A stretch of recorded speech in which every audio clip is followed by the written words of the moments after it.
first of all, the main issue that the international community, the Europeans, etc., should focus on is putting political pressure on Israel.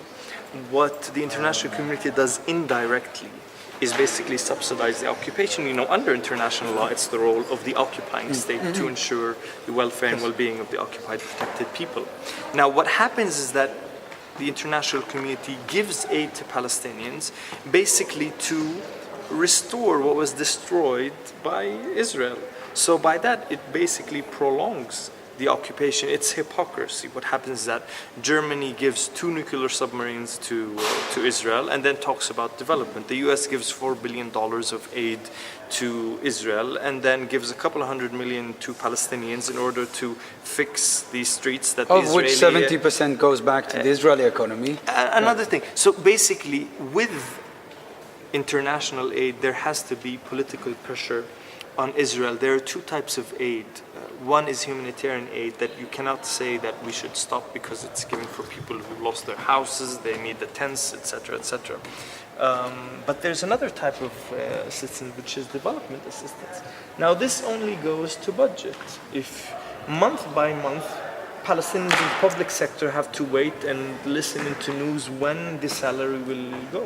So basically, if that is channeled gradually into more development projects, and then gradually this would decrease in order to help the Palestinians depend more on themselves. This cannot happen with the Israeli occupation there. So you see, it's multi-factors that have to work together. Resistance against the occupation, resistance of getting rid of Palestinian dependency on the Israeli economy, with international pressure helping those 2 sides. So basically pressuring the PA to...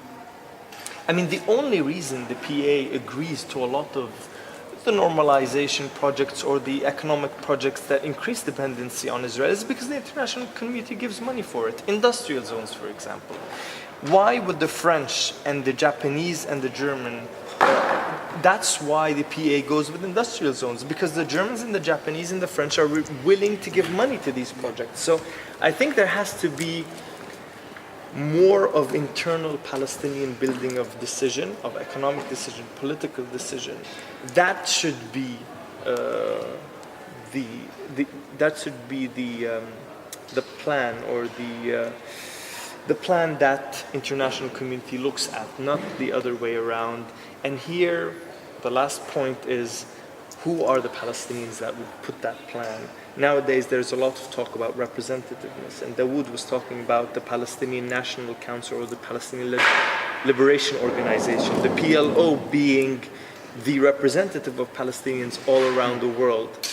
There has to be elections, direct elections in the PLO, rather in the small entity, which is the PA, that only represents the West Bank and Gaza Strip, and even nowadays, not even the Gaza Strip. So it's as you can see, reform in Palestinian representativeness, and then resistance against occupation and occupation policies. Put those together with coordination with the international community. I think one by itself does not work. We can't say the role is of the international community or the role of the PA or the people. It's all these factors. Combination of PA normalization projects together with the capitalization of the Palestinian economy, with such as Munib al-Masri together with Rami Levy, etc., etc.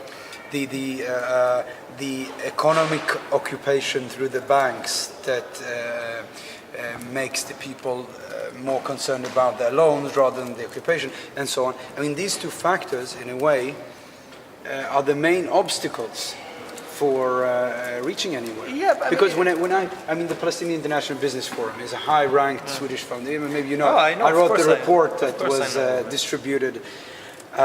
What's the point? You know, we're talking about BDS. At the same time, the PA is engaging in the highest form of normalization. Yeah, again, you're right, but I don't think these are the problem. Again, these are the symptoms. Yeah. The problem is, in the 90s, after the first Intifada, going Palestinian schizophrenic between fighting for national liberation, that struggle, and suddenly you stop that and you say you are in the process of state building. Now this Palestinians would hear that we're working for state building, but on the ground they see Israeli occupation, continued violation, no control over their lands, no control over the economy, all these things. So the base is the political agreements, the Oslo process, which basically allowed, the Oslo process was very beneficial. It was beneficial for Israel. Israel was able to double the number of settlers within 5 years. It was able, very importantly, I think, Israel is concerned with its image. It was able to continue its violation with less international pressure.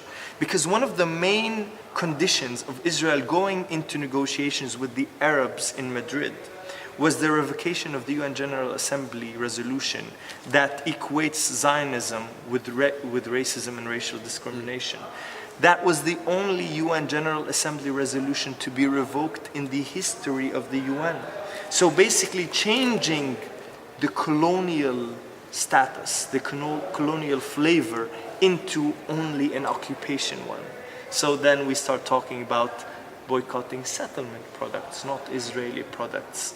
We start thinking that Palestinians are those who live in the West Bank and Gaza, not the 10 million all around the world, and other narrative issues. And maybe most importantly, the diversion of a national liberation struggle into binational conflict. The world enlarged after the Oslo process believed that the Palestinian state was pretty much established, and thereafter there was a military struggle between two nations for some kind of disputed areas. Yeah, and this goes back to your first question, because that meant that international aid was solely for the purpose of the continuation of the political process. And that's why, we are very aid dependent. The overall donor assistance per capita for Palestine is the highest in the world. In 2008, it was something around $650. So if you look at other countries like Yemen or Mali, very poor countries, you find that to be $20, $30, $60. But in Palestine, 650. This is hush money. This is the money that replaces political pressure. And obviously, there's something wrong, because it either doesn't go where it should, or, it's either corruption, so people taking money in their pockets rather than Palestinian community benefiting from it, or it was going to the wrong places, because now we see there is no Palestinian economy. Wouldn't the occupation end in 1 week if all foreign aid to the PA would end? I've heard several people say that. I think maybe a couple of months, but definitely yes. Okay.